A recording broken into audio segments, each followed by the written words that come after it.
voluntários e essas mais de 300 entidades sem fins lucrativos que são associadas aos conselhos aqui de Florianópolis.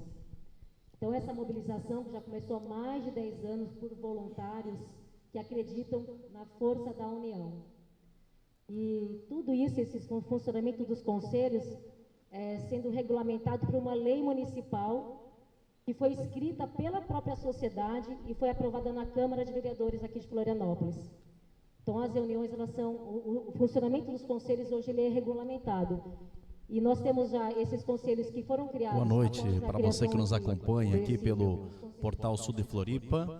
Nós estamos transmitindo agora, a partir deste momento, para você aqui, direto do Saco dos Limões, na noite de hoje, a reunião do CODESUL, reunião aberta, que você pode acompanhar aqui pelas redes sociais do Portal Sul de Floripa a partir desse momento. Vamos acompanhar os debates que o CODESUL faz aberto com a comunidade neste local. Aqui em Florianópolis, nós temos também a Lei 10.461, que permite que a sociedade possa inscrever projetos. Então, qualquer cidadão pode entrar no site participafloripa.com e inscrever o seu projeto. Qualquer cidadão, ele está aberto hoje, se você entrar agora ali no site, você consegue inscrever. Depois de inscrito, encerra, eu vou colocar aqui como é que vai funcionar. Depois de inscrito, acho que deixa um pouquinho nessa tela aqui que fica melhor para explicar. Esses projetos inscritos, eles vão para os conselhos e é realizada a Assembleia Geral com os associados dos conselhos. E esses associados escolhem 10 projetos, isso está na metodologia, né? 10 projetos para serem encaminhados para a Prefeitura orçar. A Prefeitura faz o orçamento, encaminha de volta para os conselhos, e aí sim os conselhos chamam novamente uma assembleia para que os associados possam votar quais desses projetos que serão inclusos no orçamento municipal. Porque tem um teto, né? A lei diz que é o equivalente a 5% da arrecadação do valor arrecadado de IPTU da região.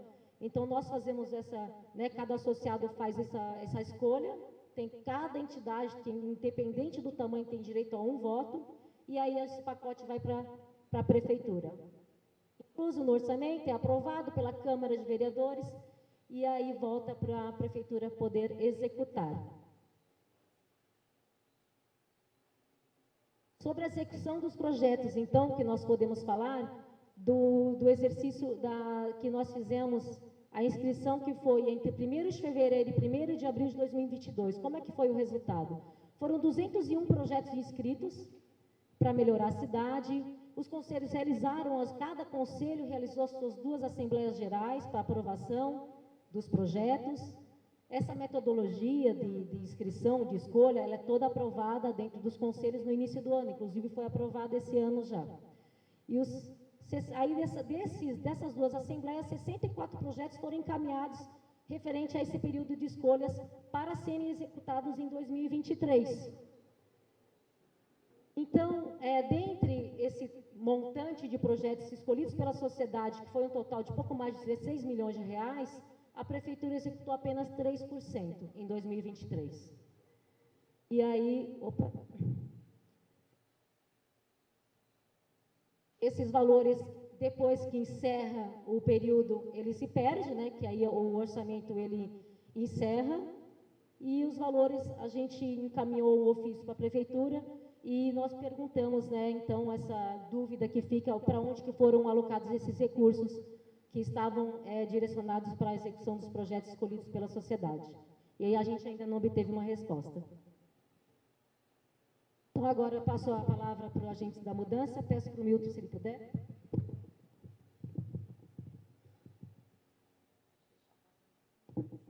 Agentes da mudança. Pessoal, agentes da mudança somos nós.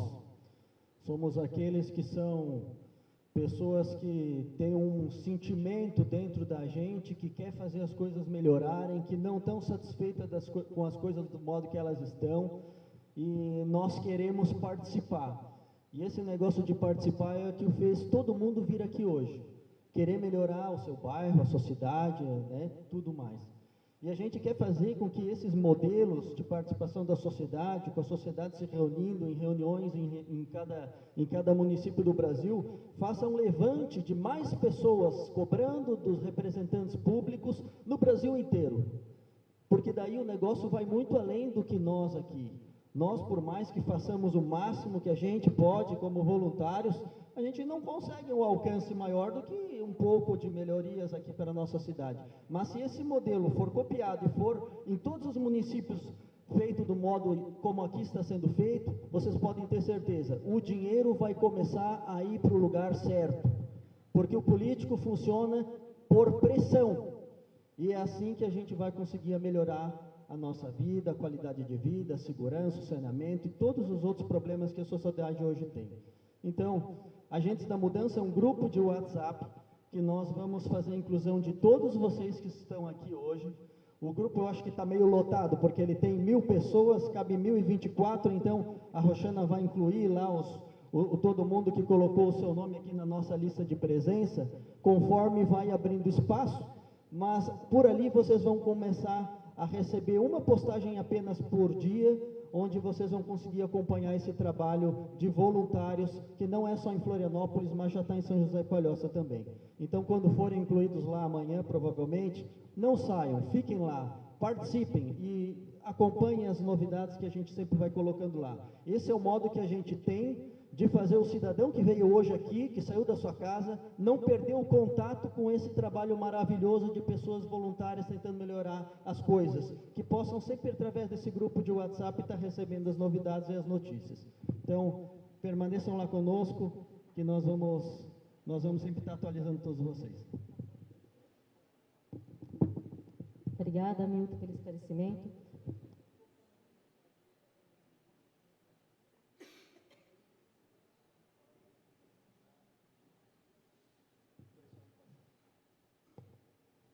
Bom, pessoal, próximo, vou pedir então, agora entrando na pauta dos jovens participativos, uma rápida fala da diretora dos jovens. Boa noite, pessoal, tudo bem? Eu sou a Haná, sou diretora dos jovens participativos no CODECEM, e eu estou aqui para estar convidando vocês a estarem participando da gente nessa missão. Como eu sempre falo, eles estão fazendo um trabalho maravilhoso, uma missão que não é nem um pouco fácil. Acolhendo esses frutos somos nós, e a gente precisa estar continuando esse trabalho de estar participando cada vez mais.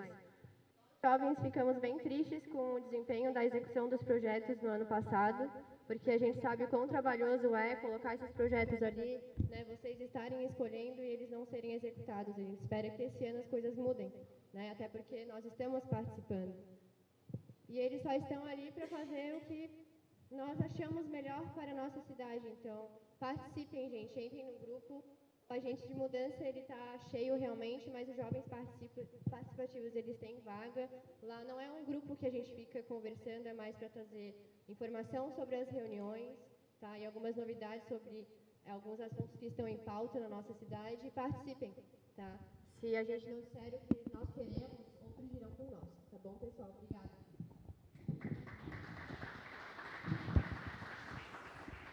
Muito bom, muito obrigada, Haná.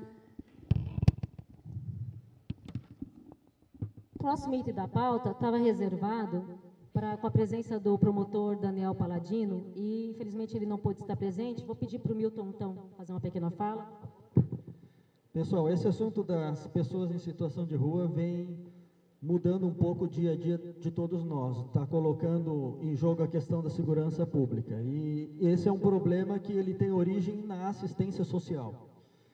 Esse assunto, pode ser que eu até morda a língua aqui, porque de repente vem aí o promotor, vamos supor que ele venha atrasado, mas queria só, para aqueles que vieram por causa dessa pauta, dar uma pequena explicação que nós estamos acompanhando. Convidamos o promotor de justiça, que também está acompanhando através da sua promotoria esse assunto. Também tem a questão da Câmara dos Vereadores, que eles aprovaram um projeto de lei. Ontem foi a segunda votação, eles tiveram duas votações para poderem compulsoriamente internar aqueles que estiverem em situação de rua dentro de algumas condições. Então, é um projeto de lei que agora só falta a sanção do prefeito e que talvez venha trazer melhorias, mas também a gente que está acompanhando observa que não vai ser a única forma de resolver o problema, vai ser necessariamente voltar para a assistência social e fazer ali o trabalho funcionar, senão o negócio não vai dar certo. Então, basicamente é isso, e conforme nós tivermos novidades, nós também vamos passando para vocês. Quem entrar no grupo da Agentes da Mudança, volta e meia a gente coloca uma novidade sobre isso lá também. Muito obrigada, Milton. Passando para mim. Bom, próximo item, então, a gente tem uma parceria, o CODECEM tem uma parceria com a Polícia Militar. Todas as reuniões, há presença de representantes para estar aqui trazendo informações e também receber informações aqui da comunidade. Então, eu peço a palavra para o Tenente Douglas, por favor.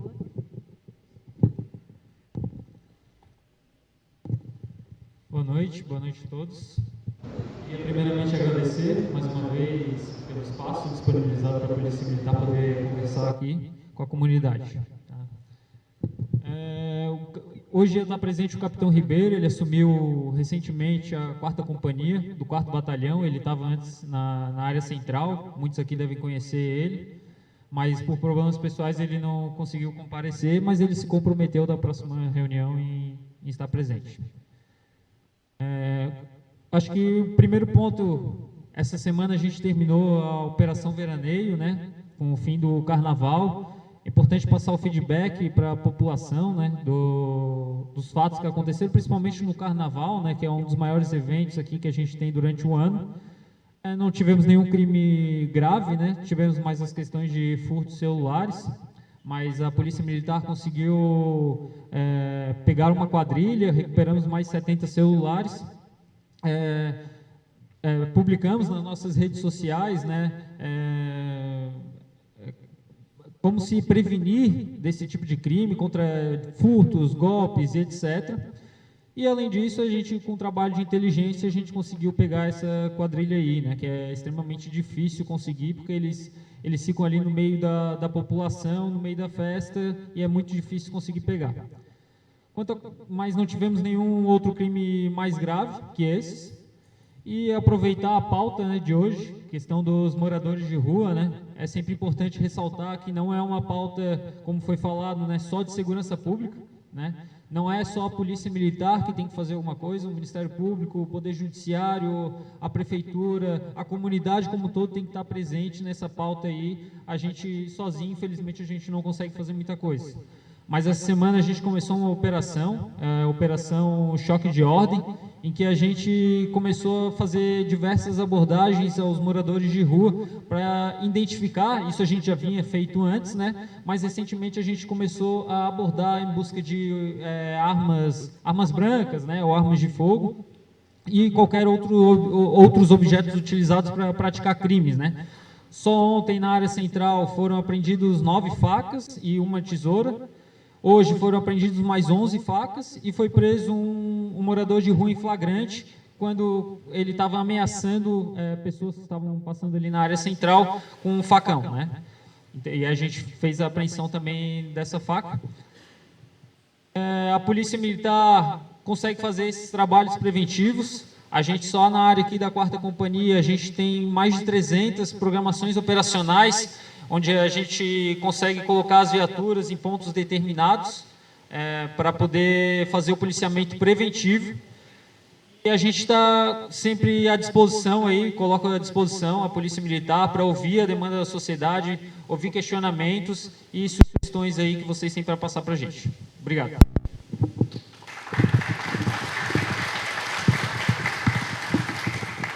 Muito obrigada pela participação, Tenente Douglas, representando a Polícia Militar. Agora a gente vai passar aqui uma informação sobre a questão do... Pode passar para o aumento da taxa do lixo. Olha, pessoal, contando mais ou menos como é que foi que aconteceu, né? Vocês receberam um carnê, nós recebemos também no final do ano passado, e percebemos que havia sido aplicado um aumento na taxa de 17,55% na taxa do lixo. Chamamos aí no dia 1º, acho que foi no dia 1º de janeiro, os presidentes e conseguimos realizar uma reunião para conversar sobre essa situação. Acho que já pode ir passando. Então, nós, em dezembro, tivemos essa informação, nós falamos, então, verificamos que não havia sido repassada essa informação em nenhum canal. né? Não havia sido discutido, e nós expedimos uma nota pública, ainda no ano passado, sobre essa questão, alarmando a população, e a mídia também, alguns veículos publicaram, e gerou um grande debate. A prefeitura veio também, postou uma nota pública, fazendo as suas alegações. Os conselhos publicaram novamente uma nota, informando, ajustando a informação que havia sido passada pela prefeitura, que eram todas as matrículas o aumento, né? Todos os carnês haviam sido aplicado esse aumento absurdo de 17,55%. Então, a gente percebeu que a prefeitura começou a usar ajustou esse item, né, que eram em todas as matrículas. Eu fiz um trabalho para a gente levantar mais informações a respeito, né, dessa questão, do aumento da taxa. Levamos para os conselhos, publicamos na mídia, fizemos uma denúncia no Ministério Público a respeito desse aumento exagerado, e com apoio representando todos os conselhos, pelo menos os 4 conselhos, do centro, do sul, do leste da ilha e do norte da ilha. E ficamos abertos abertos para aceitar algumas denúncias também, judiciais, ações judiciais, que, no entanto, que fossem sem custos, né? Porque os conselhos, eles não têm verbas para trabalhar. Nós trabalhamos voluntariamente e não recebemos verbas de nenhum local, né? E vamos continuar a fazer a divulgação em relação a esse aumento da taxa de lixo, que foi um absurdo de quase 4 vezes a inflação. Realmente é inadmissível isso. Sabemos que tem algumas ações que estavam sendo iniciadas, e a gente orientou, através de uma nota pública, para que o cidadão aguardasse para realizar o pagamento parcelado, porque não há desconto, né, para pagar à vista ou parcelado, é diferente da taxa do IPTU. Né? A taxa de lixo você paga à vista um valor, e se você pagar parcelado é a mesma coisa. Né? Então, a gente orientou dessa maneira para que a gente tivesse tempo, né, para tentar reverter essa situação, e infelizmente ainda não foi revertido. Agora a gente entra nesse próximo item, sobre a situação indígena aqui do terminal do Saco dos Limões, e eu passo a palavra, então, para o presidente da Associação de Moradores do Saco dos Limões, para o Sandro, por favor. Boa noite a todos. Primeiramente, eu gostaria de dizer para vocês que a associação e os moradores do Saco dos Limões não têm nada contra os indígenas, muito pelo contrário. Antes da pandemia, todas as vezes que eles precisavam de cesta básica, de cobertor, de colchão, de roupa, sempre os moradores aqui do bairro ajudaram. Depois da pandemia, com a vinda de outros indígenas, eles se afastaram um pouco do bairro, não queriam que a gente entrasse lá, e hoje, com a situação de permanecerem aqui, vieram para cá uma média de 500 indígenas, nós tivemos um problema cultural e social, tanto que eu estive ali gravando uma reportagem, fui ameaçado, e foi falado que a associação e os moradores não são bem vistos. Pessoal, assim, os indígenas, eles precisam realmente de uma casa de passagem, certo?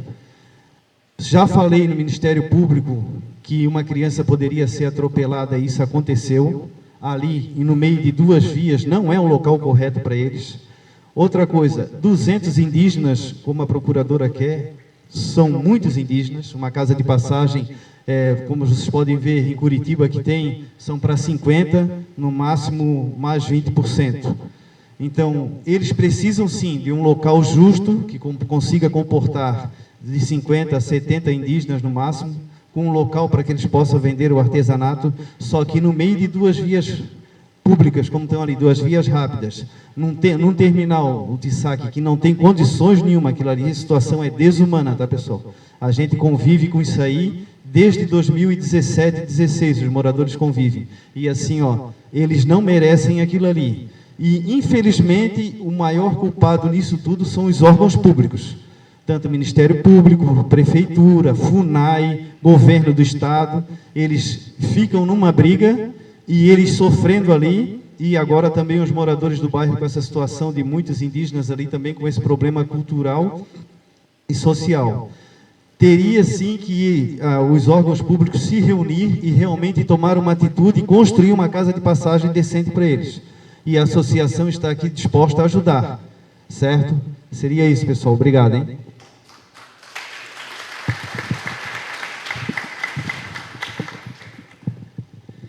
Muito obrigada, Sandro. Nós recebemos essa solicitação também através da Associação de Moradores do Saco dos Limões, e a gente está sempre defendendo a sociedade, a comunidade. Então, se o presidente entende que ali é um local que precisa ser instalado equipamentos para a sociedade, para a comunidade local, porque nós sabemos que há carência de equipamentos para atender a população aqui nesse bairro, né, Sandro? Então, nós vamos agir sempre defendendo a população, que esse é o nosso papel, como conselho, como fortalecimento da sociedade. E o Sandro até conversou comigo que nós poderíamos estar colocando uma nota pública, né, dessa situação, e eu concordei que poderíamos fazer dessa maneira. Então, provavelmente, a gente vai estar escrevendo uma nota. Se o presidente do CODECEM também concordar, poderemos fazer uma nota, então, em conjunto, para que a gente possa colocar a opinião, né, a população em primeiro lugar e o que realmente a população quer para a sua região. Certo? Então, tá bom. Muito obrigada, presidente. Próximo item, agora nós vamos entrar no nosso assunto emissário terrestre. E agora eu vou passar novamente a palavra para o Sandro, que foi também hoje a nossa reunião foi provocada pela Associação de Moradores do Saco dos Limões, porque apesar dessa situação do emissário que vai atingir a Bahia Sul, e isso envolve a cidade de Florianópolis, não só a região do sul da ilha, como a região central, por isso hoje o CODECEM está aqui presente, porque isso é uma situação muito alarmante. Nós ficamos muito preocupados se isso realmente se concluir, esse projeto, a gente tem que entender melhor o que vai acontecer, e todos aqui, toda a população, ela deve ser comunicada e deve haver essa transparência com a população, sempre. Porque muitas pessoas vai acontecer, e se acontecer, nem vão saber como é que foi, da onde surgiu e qual é o malefício, o que isso vai causar para a cidade onde a gente vive. Então, por isso a gente reúne as pessoas, para que as pessoas tenham ciência e que isso fique mais próximo. Nós precisamos estar, essa reunião, todas as reuniões dos conselhos, a gente costuma dizer da seguinte maneira: a pessoa vem participar da reunião, ela entra de uma maneira e ela sai com outra bagagem de informações. Todas as reuniões dos conselhos são muito ricas em informação. Nós trazemos as pessoas, a gente coloca reuniões objetivas para sempre estar informando e que cada um possa estar arrecadando cada vez mais informações e estar levando para suas comunidades, para seus familiares, para os seus amigos. E agora eu vou passar então a palavra para o nosso diretor de saneamento, seu Luiz Menezes. Por favor, Neto. Por favor.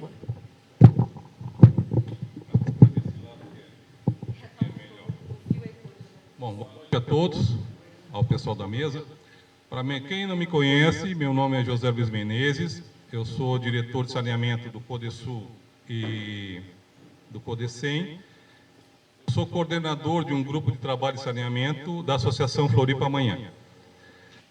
Bom, rapidamente, para depois então continuar o tema, seria o seguinte: o foco aqui hoje, nós já sabemos, nós temos diagnóstico, nós temos estudos que comprovam o que se poderia chamar de um grande desastre com relação a esse emissário terrestre.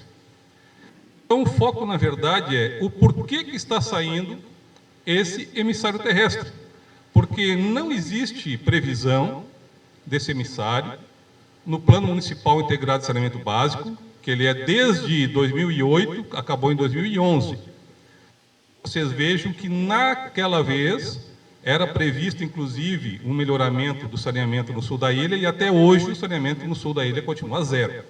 Tá? Então, primeira coisa, nós temos planos, temos projetos, nós temos estudos, nós temos diagnósticos, todos nós sabemos os problemas que vão ocorrer disso. Temos estatística, temos estudos de universidade, então o foco não seria esse. O foco é, por que é que a prefeitura resolveu autorizar o emissário submarino? Primeiro, quando houve problema no sul da ilha, a prefeitura informou que faria uma licitação para privatizar, porque seria mais rápido terminar a ETE, a Estação de Tratamento de Esgoto do Rio Tavares Campeche. O correto seria sair o emissário submarino. Ocorre que não há previsão, e isso tem uma notícia de julho do ano passado, 2023, do diretor técnico da Casan, dizendo que iriam fazer, então, um emissário terrestre, porque é um preço 10 vezes menor do que um emissário submarino.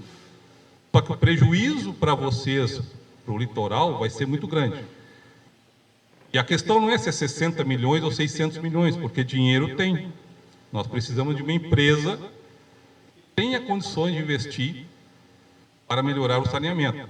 Só que o que precisa também saber é que a prefeitura é contratante, a Casan é mera contratada, certo?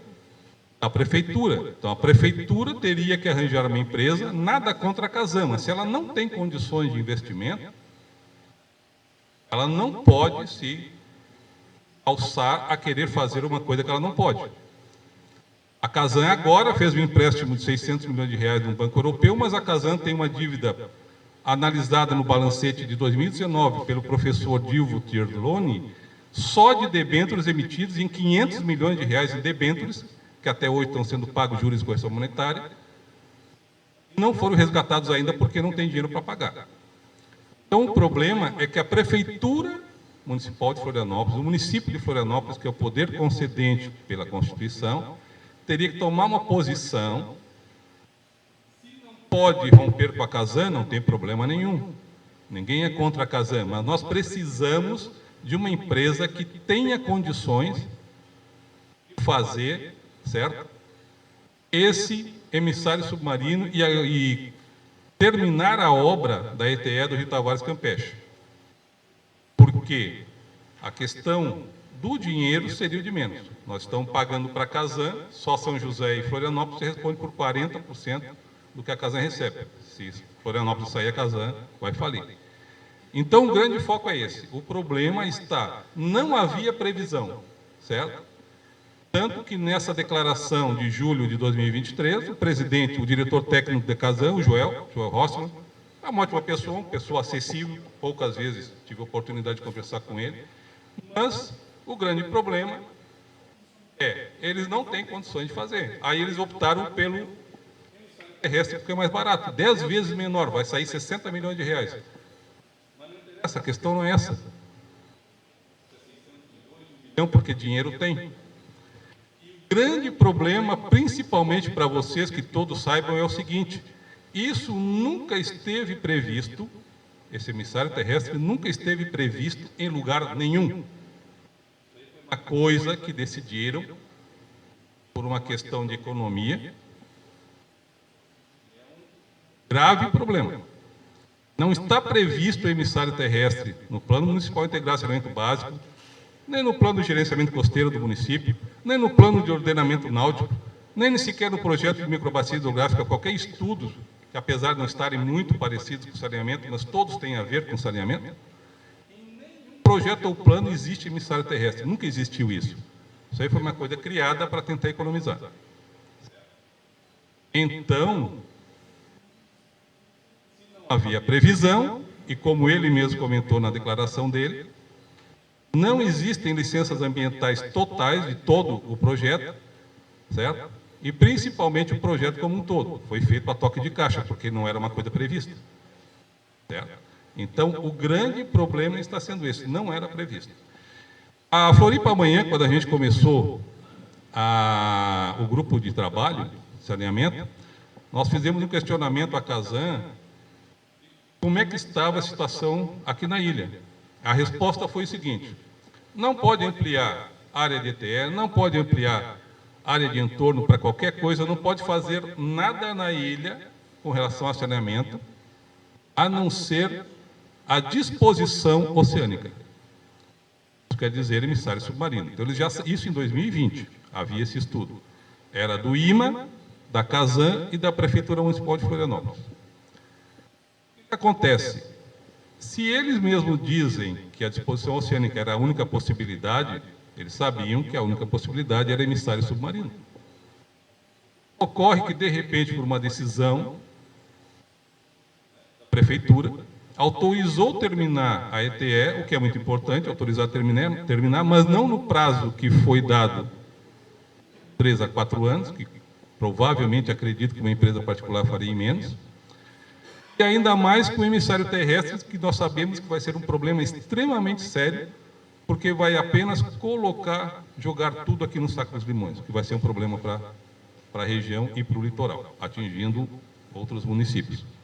Então, seria isso, num primeiro momento. O foco é a Prefeitura de Florianópolis contratou uma empresa, que se chama Casan, é uma mera contratada, nada contra, só que é uma empresa que não possui hoje capacidade financeira para fazer e tocar projetos de grande vulto, como um emissário submarino. De acordo com o diretor técnico da Casan, numa entrevista, disse que vai fazer um emissário terrestre de 60 milhões, porque sai 10 vezes mais barato. Mas, em compensação, vai matar toda uma cadeia de turismo, de alimentação, de saúde pública, que vai custar muito mais no futuro, em relação, inclusive, à saúde da população. Então, o foco é esse. A Prefeitura de Florianópolis, que deveria tomar uma decisão diferente, ter tomado uma decisão diferente, certo? E não ter autorizado o emissário terrestre, por causa desses problemas sérios que vão acontecer, e já está sendo avisado.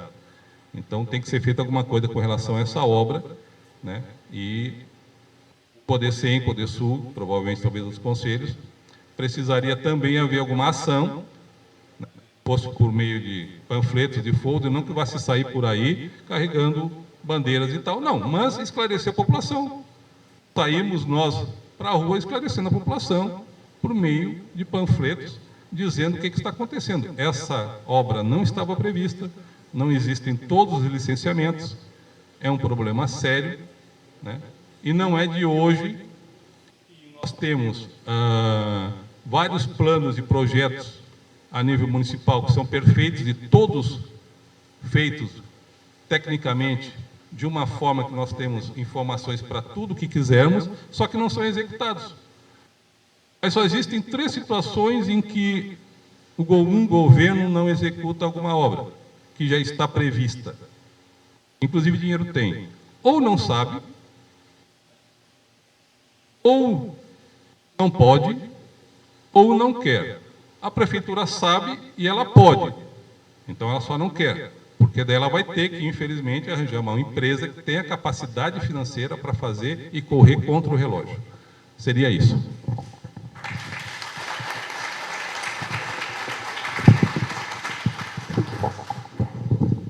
Muito obrigada, diretor de saneamento, Luiz Menezes. Agora eu peço, então, vou passar a palavra para o Sandro, presidente da associação. Você pode se direcionar ali para frente, por favor. O fio aqui tem uma limitação.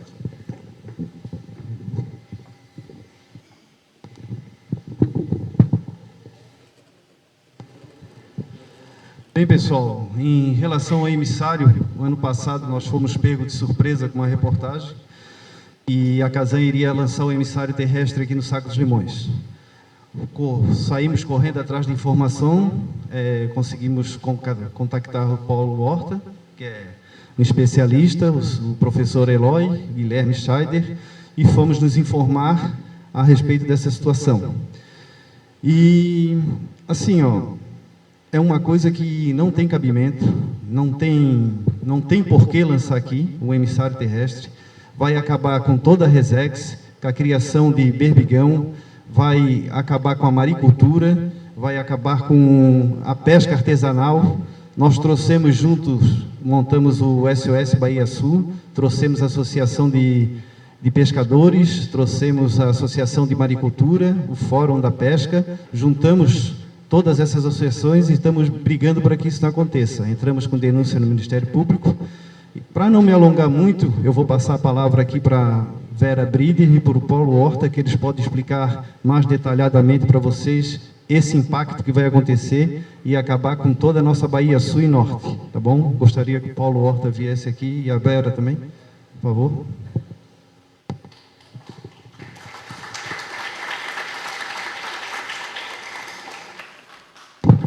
Boa noite a todos, por mais uma oportunidade de a gente estar aqui tentando sensibilizar toda a comunidade em relação a isso que a gente denominou no Ribeirão da Ilha, há mais de 20 anos, de um impacto do saneamento. Embora o saneamento básico seja essencial para qualquer tipo de sociedade, no entanto, lá no Ribeirão da Ilha, o nosso debate começou em 2003, 2004, 20 anos.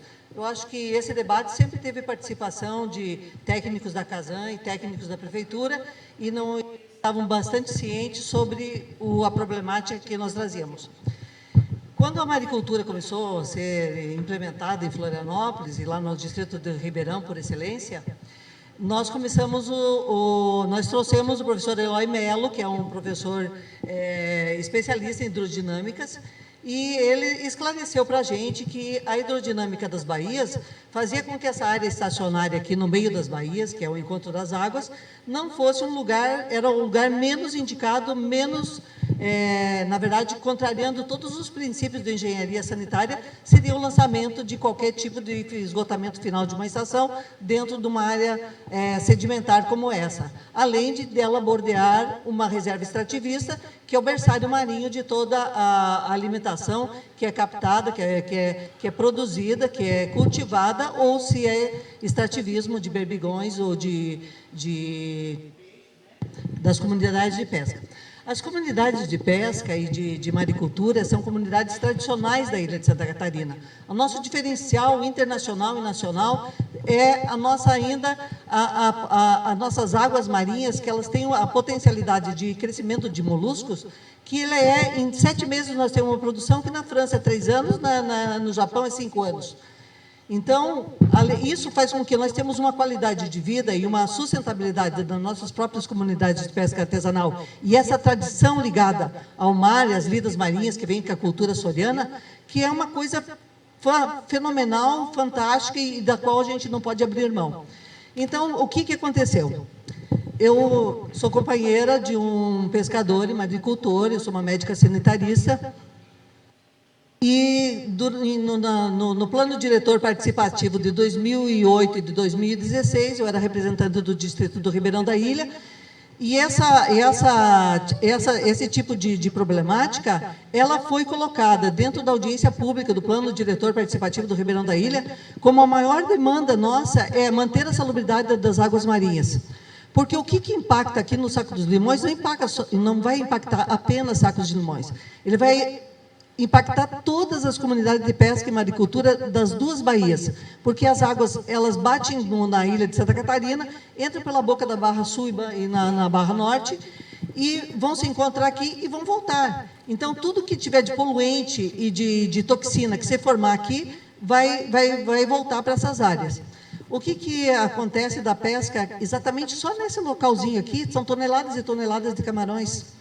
E quando você compra o camarão lá no mercado, você não sabe se é daqui ou se não é, né? Então, as pessoas que ingerirem isso vão acabar também se intoxicando. E não é uma intoxicação só imediata de uma gastroenterite, ela pode ter uma origem de cânceres muito graves que podem evoluir disso. Porque quando a gente faz os técnicos nos apresentam, anunciam que fazem 98% de tratamento, isso é uma inverdade. Porque o professor Fernando Botafogo é um técnico que coordenou todo o projeto de instalação dos emissários, muito antigamente, acho que nos anos 60, na Baía de Guanabara. Ele esteve aqui dando uma formação para os técnicos da Prefeitura e técnicos da Casan. E nós participamos desse seminário que ele veio fazer essa formação e lemos o livro dele. Lá está dizendo o seguinte, sabe o que você encontra dentro de um esgotamento sanitário, mesmo em nível terciário? Leptospirose, antrax, botulinismo, tuberculose, hepatites. São coisas que uma estação, mesmo de nível terciário, é incapaz de depurar. Você lançar numa área sedimentar contaminantes biológicos, eles proliferam. Por isso que, onde tem corrente de vazão, são os lugares mais adequados para o lançamento de esgotamentos finais de estações de tratamento, porque as diluições é como ferida. Ferida, você vai passar, não lava, não desinfeta, não dilui, ela prolifera as bactérias que estão ali. Se você lavar com bastante água e sabão, ela vai se diluir, vai desaparecer. Mas não é só isso que tem nos esgotamentos. Nós temos laboratórios que usam uma série de produtos químicos, nós temos oficinas que mexem com chumbo, nós temos detergente que tem contaminantes de chumbo, nós temos hormônios que as mulheres tomam, nós temos metais pesados e temos hormônios, e etc. E tal. E, por fim, mas, mesmo que ele apurassem tudo isso, ainda o pool de nitrogênio, de fósforo que tem, iriam proliferar as algas vermelhas. As algas vermelhas, elas são extremamente tóxicas para tomar banho. A Baía de Guanabara, muitas vezes, interdita banhistas, porque pessoas alérgicas podem morrer entrando em contato com algas tóxicas. Assim, que se também eles ingerirem, eles podem ter uma inflamação cerebral, uma encefalite, eles podem ter uma hepatite fulminante e morrer. Então, o que acontece? Vamos fechar a produção de molusco porque está tendo uma onda de algas vermelhas. Essas algas vermelhas que têm atingido o nosso litoral aqui estão vindo lá da desembocadura do Mar del Plata. Quando tem refluxo da corrente do Atlântico, elas progridem até o litoral catarinense. Agora, imagine se nós criarmos endemicamente as algas vermelhas aqui dentro de Florianópolis. Nós vamos espalhar isso para o litoral todo. Nós temos uma economia pesqueira muito considerável dentro do país. A nossa alimentação, não só nossa, mas do mundo, ela está sofrendo muitas ameaças. É preciso que a gente preserve a salubridade desses ambientes aquáticos e tudo mais. Além disso, existe um direito das comunidades de pesca artesanal igual às comunidades indígenas, as demarcações. Nós precisamos das demarcações. As demarcações da maricultura, que é uma comunidade tradicional já e reconhecida pela 482, da Lei do Plano Diretor de 2014, ela diz que a maricultura é tradicional. Então, as demarcações fundiárias que ocorreram dentro das águas da União, elas são territórios dos povos tradicionais, e são das comunidades de pesca artesanal. E elas não podem simplesmente você chegar e dizer, vou fazer isso, vou implementar esse equipamento público e não preciso fazer. Não, tem que fazer consulta prévia informada antes de qualquer equipamento que possa causar ou ameaçar de impacto. O que é uma consulta prévia informada? No mínimo, nós teríamos que estar com um plano integrado, municipal integrado de saneamento básico, na mão, com todo o detalhamento e poder especificar. O que nós tivemos acesso foram uns documentos que não eram oficiais, eles tinham 400 e poucas páginas, no entanto, tinham coisas alarmantes lá. Porque quando, em 2008, a gente começou a fazer as audiências e refutar o primeiro projeto de saneamento para o município, nós... Desculpe, perdi o raciocínio, mas quando a gente começou a analisar, eles colocavam os emissários dentro das baías, aí no Pedregal, aí perto do Barro Vermelho, onde tem o Rancho Açoriano, mais ou menos, exatamente dentro dos campos de cultivo de maricultura. E no norte também, não é só por aqui no norte, mas então o que a gente fez? Muitas audiências, a conferência municipal, as duas conferências municipais de saneamento básico dizem lá, manter a salubridade das baías. A 482 e ainda nessa outro plano de diretor, diz lá, manter a salubridade das baías. E a Conferência de Segurança Alimentar e Nutricional, manter a salubridade das baías, porque são campos de cultivo, são campos de extração de alimentos. Então, é nessa perspectiva que nós vemos isso tudo. Então, jamais, nenhuma comunidade hoje... Nós temos os fóruns dos pescadores das baías, que não pegam só apenas a parte insular, mas a parte continental também vai ter impacto. Então, nós não podemos simplesmente dizer, não, então tudo bem, é provisório. Não existe esse provisório. A partir do momento que começar o lançamento e tiver as deposições, e isso vai se depositando, depois vem uma dragagem que remove todo esse... Eu acho que o Paulo Horta poderia explicar bem melhor para nós, o que tem nesses sedimentos que já existem em alguns lugares nas baías, que podem piorar essa situação. Então, nesse sentido que a gente tem participado há 20 anos, e vamos continuar participando, para que não se efetive a implementação de uma estação de tratamento com essas características. É preciso que a gente, realmente, nós precisamos de saneamento básico, mas o saneamento ambiental, ele é primordial e muito mais impactante caso ele não seja considerado na elaboração dos planos. Obrigado, é isso.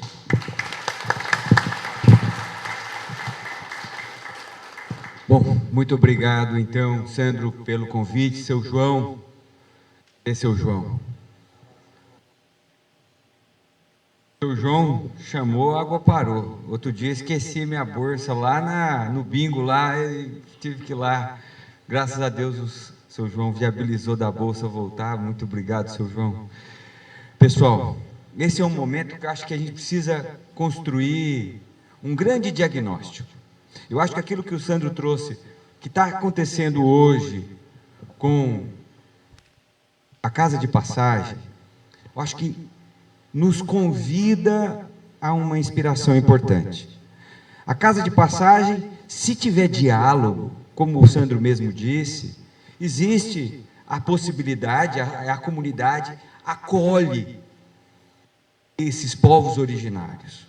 E eu acho que esse diálogo é o que está faltando nesse caso com a Casan. Um diálogo aonde as demandas da maricultura, da pesca, dos moradores, dos usos tradicionais, de fato, se somem com os saberes da academia, para que então, qual é a alternativa?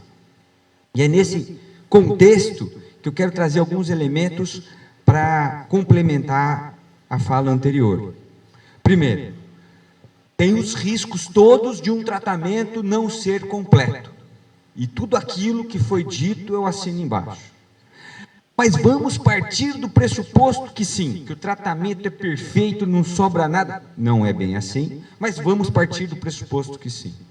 Fizemos no levantamento que nos foi solicitado, nós fizemos uma análise. Se for só água doce, bom, se for só água doce, um dos usos que fica comprometido é a coleta do berbigão. Aqui na sala tem alguém ainda que costuma fazer ou fazia uso da colheita do berbigão? Pode levantar a mão, por favor? Faz tempo, mas não faz mais. Mas é importante saber, ou seja, está na cultura do bairro. Outro dia nós estávamos trabalhando lá no Manguezal e tinha 2 famílias colhendo. Tem mais, não tem mais que nem tinha antes, mas ainda tem. Ou seja, o berbigão ainda está lá, passou por um perrengue, problema da poluição, das mudanças climáticas, mas ele persiste em alguns lugares. Na prainha aqui na frente, ainda tem. É importante que continue tendo. Esse é um elemento importante. Agora, um outro elemento importante é a questão das florações de algas nocivas. Mesmo, de novo, que seja só água doce, a água doce muda a comunidade de algas que ocupa a água. São algas microscópicas, que a gente não consegue ver a olho nu. Mas que, com a redução da salinidade, um grupo que é tradicionalmente formador de florações nocivas, é o nome técnico, pode, de fato, se valer dessa situação e crescer mais rápido. E aí, tornar-se um problema mais frequente e muito mais preocupante. Não sei se ficaram sabendo pelo noticiário, mas agora, durante o último verão, em Salvador, em plena temporada, centenas de pessoas foram hospitalizadas por conta do spray marinho, do contato do spray marinho que estava acontecendo durante uma floração. Essas algas, entre as substâncias tóxicas que elas podem produzir neurotoxinas.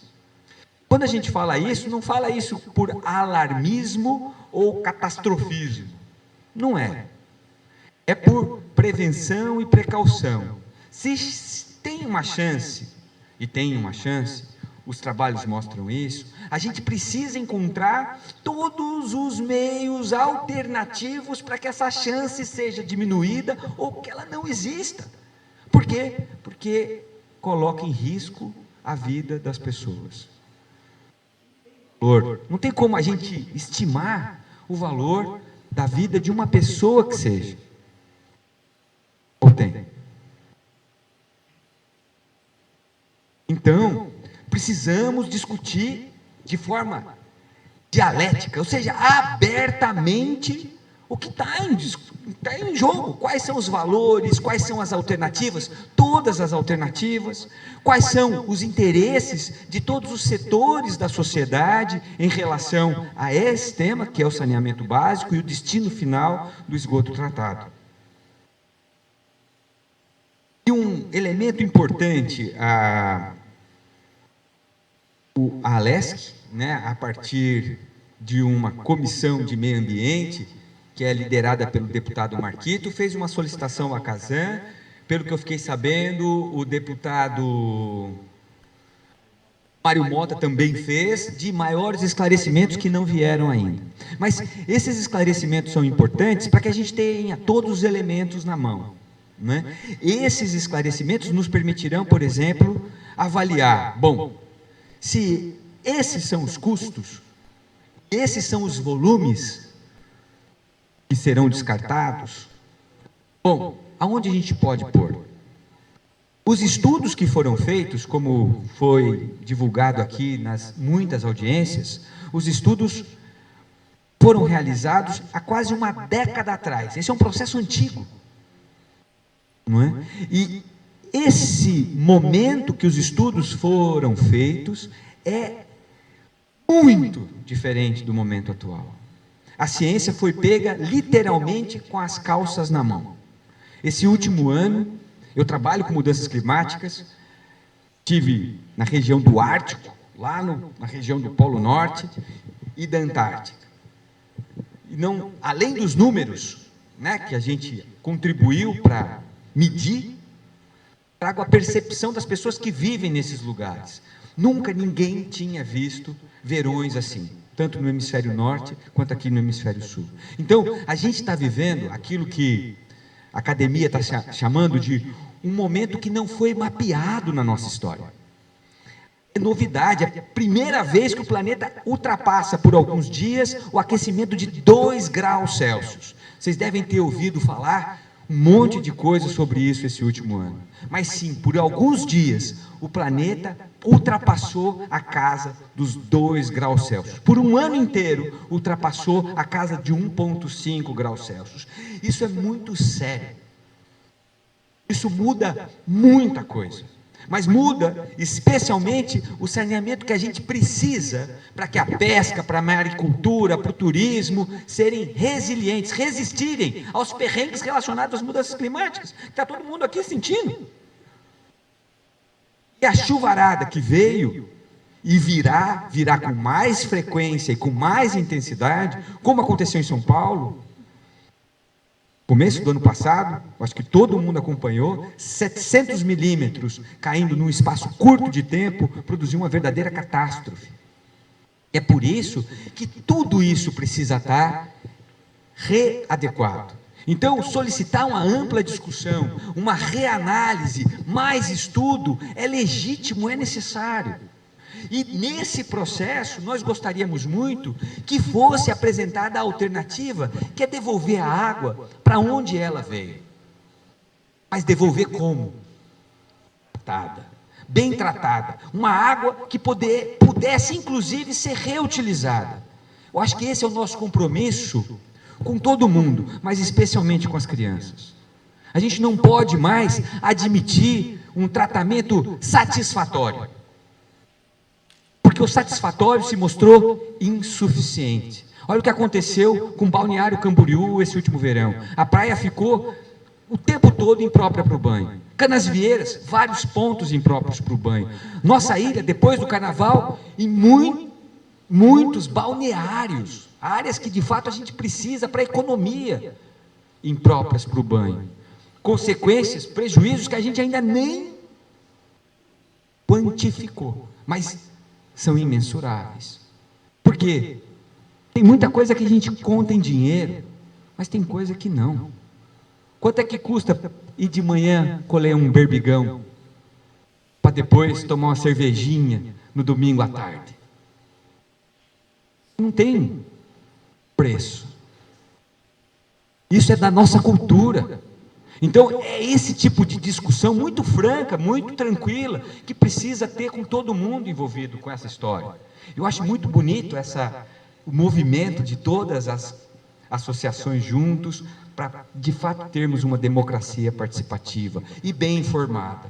Coloco aqui, então, à disposição a nossa universidade, eu digo nossa porque é de vocês, o programa Ecoando Sustentabilidade, que é um programa de extensão universitária, um programa que está aí para isso, para oferecer respostas para aquilo que forem demandas da sociedade, e, claro, apelar para que essa questão seja discutida de forma desarmada por todos os setores.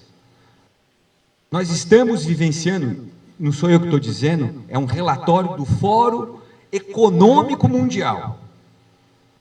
Nós estamos vivenciando os 2 anos desafiadores da nossa história, esse e o próximo.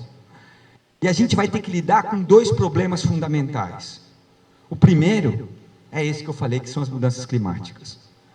O outro é a desinformação. Então, para enfrentar isso com muita seriedade, é fundamental ter a participação em fóruns como esse, de todos os vereadores, porque essa é uma questão que é fundamental para Floripa, é fundamental para São José, é fundamental para toda a metrópole. Então, é importante que aqueles que nos representam estejam presentes nesse processo e que, de forma atenta aos interesses do coletivo, nos ajude a viabilizar as políticas públicas para isso, porque solução tem. Alternativas tecnológicas existem. A gente precisa tirar elas do papel. E bora trabalhar junto. Pessoal, muito obrigado, estamos à disposição.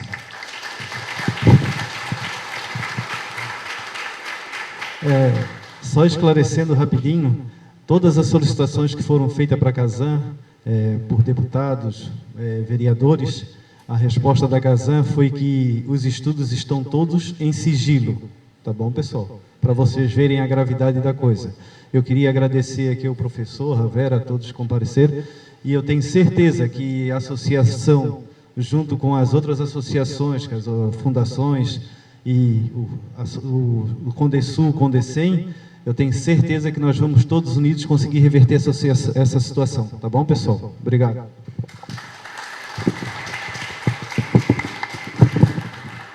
Muito obrigada, Sandro. Obrigada, senhora Sônia Bride, também ao professor Paulo Horta, pelas falas. E agora eu chamo, então, acompanhando aqui as inscrições e também o convite que fizemos à prefeitura.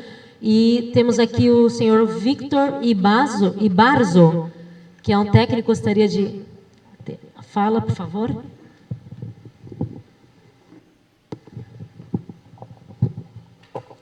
Então, primeiramente, boa noite a todos. Agradecer o convite e também parabenizar o próprio trabalho que os conselheiros realizam, porque eu não sou natural daqui de Florianópolis, mas já estou morando aqui faz uns 12 anos, vim para fazer a faculdade lá de engenharia sanitária, acabei vindo, fiquei, depois fiz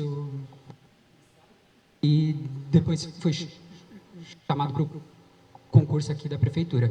Peço desculpas primeiramente também pelas minhas ligeiras travadas, estou também um pouco nervoso diante de tantas pessoas aqui.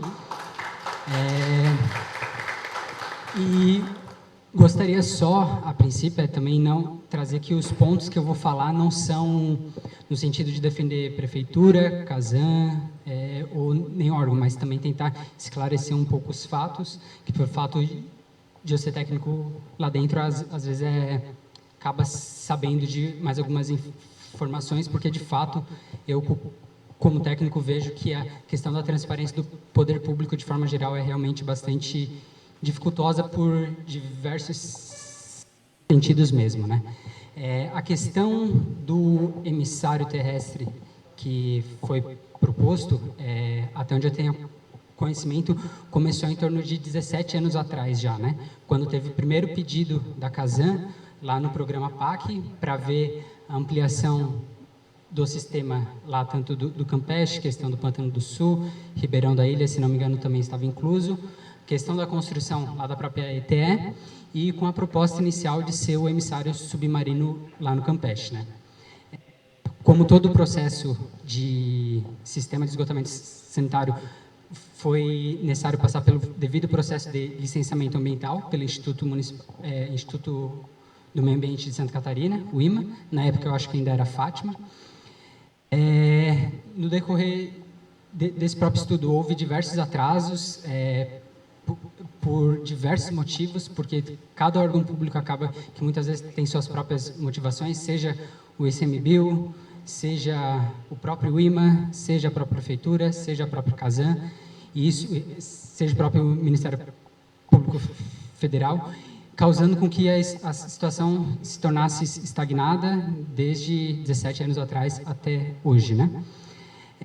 Nesse processo do sistema de disposição ensônica, conhecido como emissário submarino, o IMA solicitou esses estudos complementares para justamente avaliar essas alternativas, que daí, se não me engano, foi contratado pela CASAN em 2018, 2019, e foi concluído, se não me engano, final de 2020, e foi reapresentado ao IMA, né? Daí, dentro desses estudos, onde foi feita a análise de diversas alternativas locacionais, sendo que uma delas era justamente esse próprio emissário terrestre aqui do Saco dos Limões. Realmente, não sei dizer bem ao certo se houve uma audiência pública aqui nesse referido bairro, o qual eu também sou morador, e caso não tenha havido, realmente foi uma falha muito grande, já que era uma alternativa locacional, então, sem dúvida, a população deveria ter sido consultada também. Só que, dentre esse estudo complementar e dentre as diversas alternativas, acabou que dentre as dimensões econômicas, técnicas, sociais e ambientais, essa acabou sendo a própria escolhida mesmo. Tinha diversas outras alternativas que eram, em outros canais, mais próximas à própria Resex, só que pelo próprio posicionamento lá do próprio ICMBio, acabou que foi vista que a melhor alternativa seria esse canal mais distante. Sem dúvida, se a gente fosse analisar do ponto de vista puramente mais técnico, realmente o emissário submarino, devido a todas as questões já levantadas aqui, seria a alternativa melhor mesmo. Porém, por mais que a gente não goste muito disso, a dimensão econômica ela é extremamente importante, não no sentido da própria vontade política, sem dúvida isso acaba envolvendo, só que também para conseguir, de fato, conseguir viabilizar aquilo. Nos últimos documentos que a gente trocou com a CASAN, salvo engano, o emissário submarino beirava as casas de 1,1 bilhão.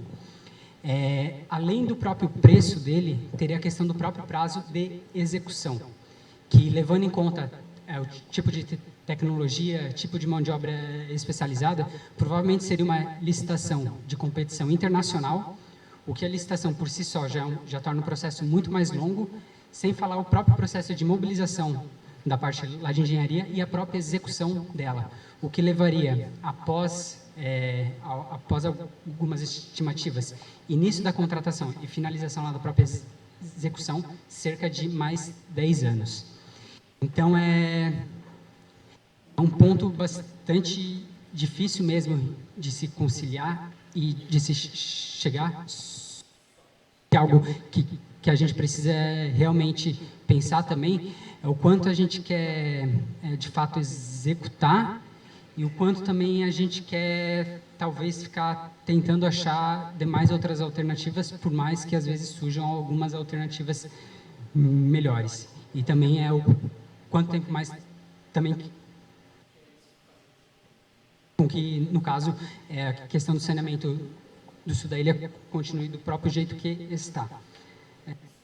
Mais alguns pontos que tinha notado, em relação à própria licença ambiental, realmente, até onde eu tenho conhecimento, o licenciamento ambiental ele foi emitido para a estação de tratamento lá do Rio Tavares, o qual teve a contratação reiniciada no final do ano passado, pelo termo do contrato, se não me engano, são cerca de 900 dias para que a estação ela seja concluída, e realmente o processo de licenciamento ambiental para o emissário terrestre aqui do Saco dos limões ainda não tinha sido completamente analisado pelo IMA, tendo em vista que o próprio estudo completo ele é realmente bastante longo mesmo. Então, o próprio Instituto ele leva um certo tempo para poder analisar ele. Dentro desses próprios estudos, eles foram analisados no sentido da vazão atual prevista para essa estação de tratamento, quanto também para a vazão final.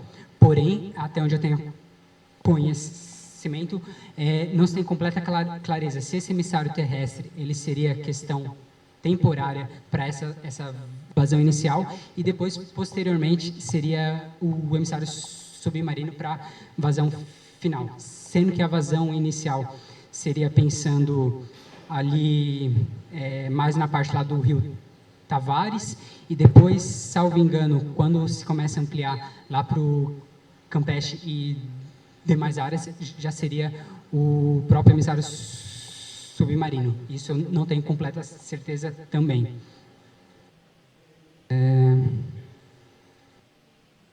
Também um outro ponto importante de se ressaltar é a questão lá desses próprios valores estimados, seja emissário submarino ou seja emissário terrestre. Todos esses valores, seja ele feito por uma companhia pública ou por uma companhia privada, eles são repassados para o usuário na forma de tarifa. Então, quanto menor o agrupamento da concessionária, seja ela privada ou pública, para aquele serviço executado, menor vai ser a população que vai ter distribuído aquele valor de investimento. Com isso, maior o valor da tarifa que aquela população pode vir a sofrer também. Então, esse é um ponto importante de se destacar quando a gente pensa em possíveis desagregações do saneamento aqui em Florianópolis, né? Gostaria de também pedir, como clínico, também os próprios estudos lá realizados lá pela própria universidade, pois mesmo às vezes a gente tendo poder ou não de conseguir promover alguma mudança, é sempre muito interessante a gente ter acesso a esses próprios estudos, para que a gente tenha mais conhecimento do que está sendo feito também e até conseguir ter mais embasamentos em possíveis respostas que a gente eventualmente precisa dar, pois certamente essa própria união do poder público com a própria universidade e os próprios demais conselhos, eles precisam ser precisa ser cada vez mais fortalecido para que de fato a gente consiga chegar em um consenso comum e que também seja viável mesmo e também em tempo hábil, né? Aí seria mais ou menos isso. Peço perdão caso tenha sido falho de alguma forma, perdão caso também tenha ofendido alguém de alguma forma e me coloco à disposição para eventuais esclarecimentos. Claramente não vou saber responder todos, mas podemos avançar para que a gente chegue em um consenso e consiga, de fato, melhorar a questão do saneamento aqui em Florianópolis. Obrigado.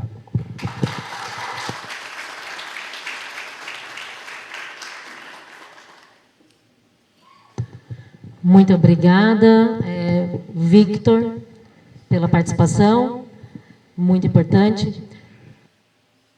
Pessoal, agora eu vou passar a palavra novamente, então, para o nosso diretor, para a gente fechar algumas informações, então, por favor, para finalizar esse assunto, depois damos os encaminhamentos.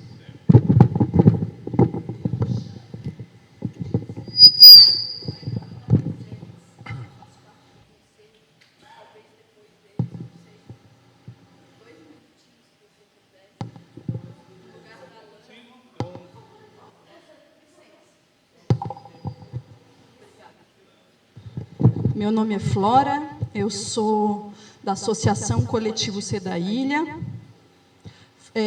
faço parte do Conselho da Reserva Extrativista Marinha do Pirajubaé desde 2014 e a gente vem desde essa época acompanhando então toda essa discussão interna dentro da reserva e com sua comunidade de pescadores.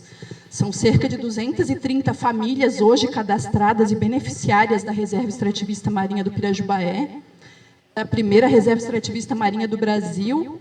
Acho que isso é bastante importante, assim, porque ela é considerada e respeitada Brasil afora, embora aqui dentro de Florianópolis eu tenho a impressão de que pouca gente conhece a importância dessa área, né, desse manguezal também, né, como um berçário marinho para toda a vida pesqueira que a gente tem na nossa Bahia e para fora da Bahia também. E aí os pescadores sabem bem disso, né, a importância desse manguezal.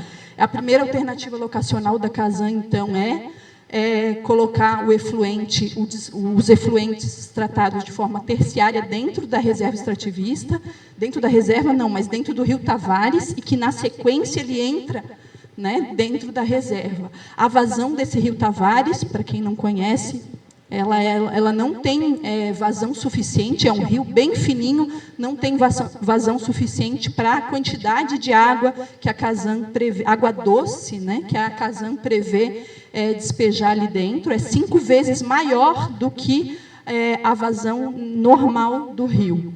Então, isso é um grande risco também para a nossa reserva, uma vez que a gente sabe que toda a vida marinha depende de um pH, de um equilíbrio, né, da salinidade entre a água doce e a água salgada. Inclusive, dos indícios, né, para a mortandade do berbigão em 2014 foi a questão de uma grande chuvarada, né, 3 meses de chuva que aconteceu naquele ano, de 2014 para 2015, que até recém agora a gente está recuperando, né, os estoques de berbigão.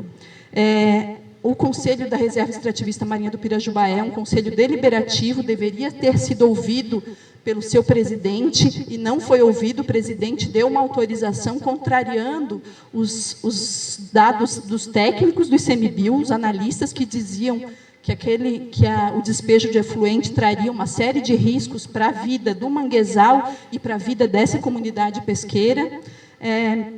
Então, a gente lançou uma série de moções ao longo desses anos, em 2014, em 2017, e o ano passado a gente aprovou uma outra moção que foi levada para o presidente atual do ICMBio, pedindo o cancelamento da autorização, uma vez que o Conselho nunca autorizou esse licenciamento.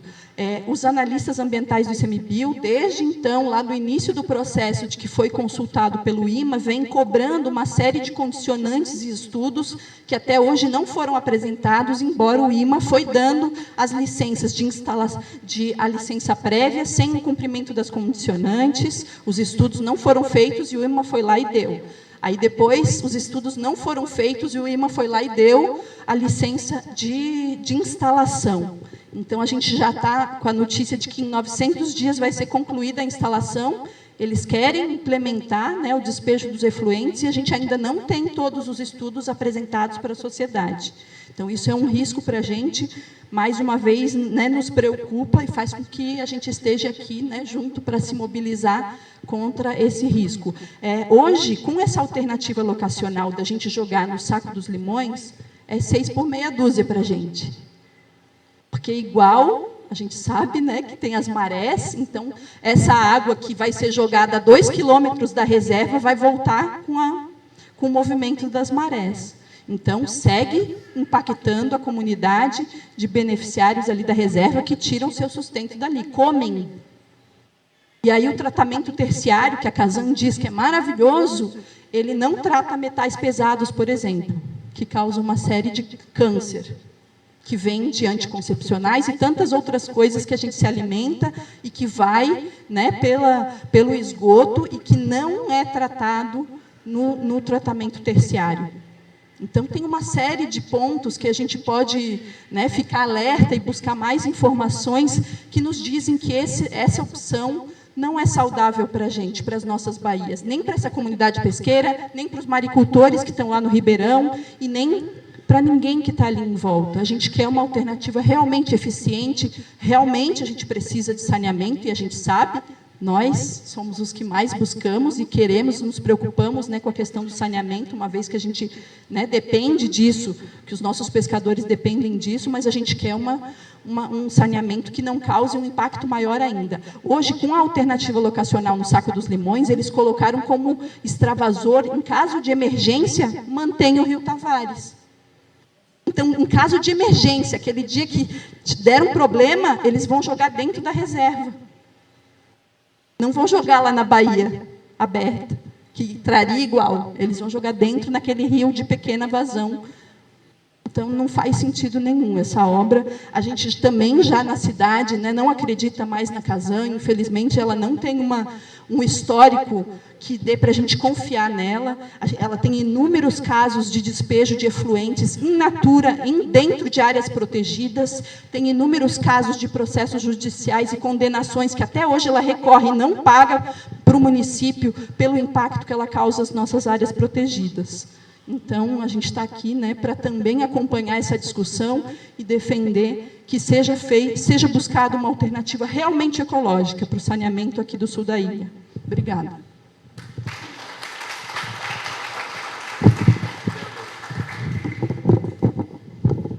Bom, pessoal, então é o seguinte, realmente vai ser um grande problema e, com todo respeito ao professor, público, eu também sou, acredito em muitos aqui, trabalhei 30 anos na Justiça Federal, me aposentei lá. A gente sempre trabalhou na área pública com planejamento. Então, o que eu falei antes foi o seguinte, nós temos tudo pronto e tudo planejado. O grande problema foi que da noite para o dia resolveram mudar. Com todo respeito à sua opinião, já aconteceram audiências públicas e reuniões com relação a esse tema. Nós temos, inclusive, numa live que foi colocada, eu acho que pela Roxana, que em 2015 a Univale também já havia feito estudos nessa área aqui. Tendo eu, posso estar errado, que já foi mais do que debatido. E que se a gente continuar debatendo, a obra vai continuar. O que eu acho errado. Por quê? Porque se você tem um projeto lá... Aliás, a resposta da Casan, quando a Floripa Amanhã solicitou, dizendo que... ela colocou da seguinte forma, não existe outra possibilidade, eu tenho um documento para minha casa, a resposta da Casan, não existe outra possibilidade a não ser a disposição oceânica. Então, a questão que o funcionário da prefeitura colocou, muito bem, até poderia, então, se questionar os valores, a questão das verbas, o quanto que seria a obra, por uma questão de economia, mas o grande problema é a Casan não tem capacidade financeira, o plano municipal não foi seguido, é uma obra que não estava prevista, eu entendo que então não pode, em tese não poderia nem ser debatida, mas insistiram nesse projeto. Então, o grande debate, eu entendo, professor, é que essa obra teria que parar, não pode sair, porque vai ser um prejuízo enorme para a cidade e para a população, e exigir do prefeito que ele tome uma posição com relação a alguma forma, que eu acredito que daí, como disse o professor, nós estamos no século XXI, temos tecnologia hoje disponível, para que alguma outra empresa, então, se a Casan não puder, neste caso, fazer, certo? Fazer, então, de acordo com o próprio relatório da Casan, do IME e da Prefeitura, de que a única possibilidade seria a disposição oceânica, por mais cara que seja.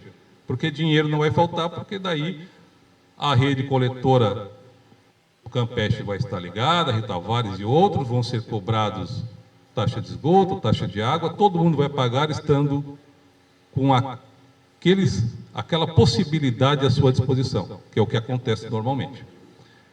Então, seria isso. O grande problema é esse. Não, nós trabalhamos com planejamento. Você, de repente, chegar e mudar do dia para a noite uma coisa que não estava prevista, que pelo menos de acordo com o plano municipal, como eu falei antes, era para estar em andamento e até hoje é zero, alguma coisa está errada. São decisões que devem ser... Agora é o seguinte, só que hoje a população está mais esclarecida. Vocês estão com mais informação, precisam, no caso, também pressionar por isso. Seja de que forma for, todo mundo encaminha e-mail, não vai dar nada, não interessa, encaminha 200, 300, 500 mil e-mails para a prefeitura, né, contestando, né, criticando, debatendo. A questão, pelo menos, que o professor colocou, vamos continuar debatendo, mas eu entendo que o debate deva ser em cima do plano que havia e das informações oficiais que nós temos, porque senão nós estamos trabalhando, se a água vai ser boa ou não, que vai cair, mas de uma coisa que não era para estar acontecendo, que é o emissário terrestre. A água é pura, mas não era para estar ali. Mesmo pura, como muito bem falou a aquela senhora, aí dá um problema de salinidade. Existem vários fatores que já foram estudados. Então, por conta de uma decisão infeliz, todo mundo vai pagar, e será no futuro. Tá? Então, o grande problema é esse. Não havia previsão dessa obra. Nós temos projetos para tudo, temos estudos, temos diagnóstico. Falaram muito bem a professora, então, as universidades, o professor também é da universidade, todo mundo sabe qual é o problema, todo mundo sabe os problemas que vão acontecer.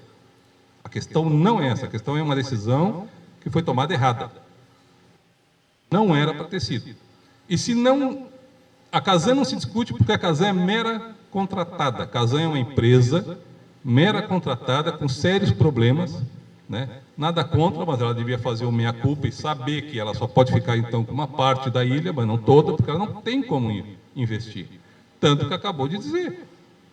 O próprio servidor da prefeitura falou, é mais econômico fazer assim, por uma questão de verba, mas também não vai ter... Não, vai ter uma série de problemas. Não interessa se é... Isso que em julho falou em 600 milhões, que seja 1,1 bilhão. Não é o caso. Precisa de menos, dinheiro tem. Então a questão não seria essa.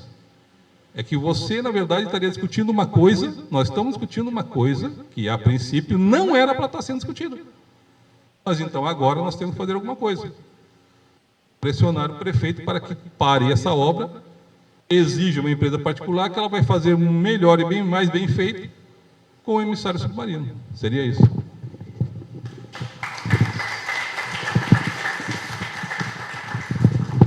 Muito obrigada, diretor. Pessoal, já deu para perceber que esse emissário terrestre não pode avançar, né? Então é o seguinte, vamos aqui, a partir dessa reunião do CODESUL, em conjunto com o CODECEM, nós vamos encaminhar uma nota pública contra o emissário terrestre e nós contamos com todos vocês para estar divulgando e compartilhando essa nota pública. Apesar do nosso maior canal de comunicação, Agentes da Mudança, estar lotado, nós vamos criar, acabei de combinar aqui, eu vou criar um novo canal, nós vamos inserir todos nesse canal, e quando nós publicarmos a nota, e eu gostaria de saber se o CODECEM acompanha essa nota pública do CODESUL? Acompanha, presidente. Muito obrigada. Então, nós vamos, em conjunto, estar publicando essa nota e nós gostaríamos que todos divulgassem a nota. Vamos precisar avançar com essa primeira ação e, em seguida, outras ações que nós possamos estar planejando para que isso cesse. Gostaria de agradecer imensamente a presença de todos. O calor foi muito grande, mas nós precisamos encerrar a reunião, que já passaram-se 20 minutos. Muito obrigada pela participação de todos. Obrigada.